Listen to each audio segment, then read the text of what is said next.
শ্রীনগরে বিএনপির ৪৭তম প্রতিষ্ঠা বার্ষিকী উপলক্ষে ইউনিয়ন যুবদলের উদ্যোগে বর্ণাঢ্য র্যালি এবং পথসভা অনুষ্ঠিত হয়েছে। র্যালি শহরের প্রধান প্রধান সড়ক প্রদক্ষিণ করে শেষ হয় একটি পথসভায়। বিস্তারিত থাকছে খাদিজা আক্তারের তথ্যচিত্রে।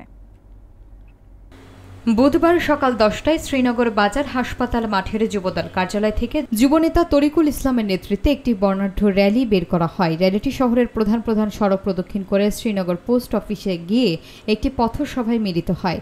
র্যালিতে অংশ নেন উপজেলা যুবদলের আহ্বায়ক কমিটির সদস্য আরিফ হোসেন বাবু মোল্লা, যুবনেতা আলমগীর হোসেন, জাকির হোসেন, মোহাম্মদ রনি, আলামিন, ছোট বুলেট, গিয়াসউদ্দিন সহ ইউনিয়ন যুবদলের নেতৃবৃন্দ।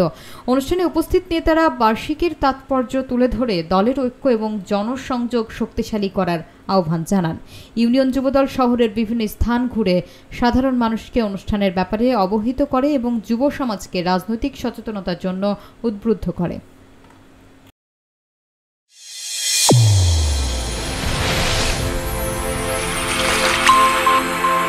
চ্যানেল A1 হৃদয়ের স্পন্দন।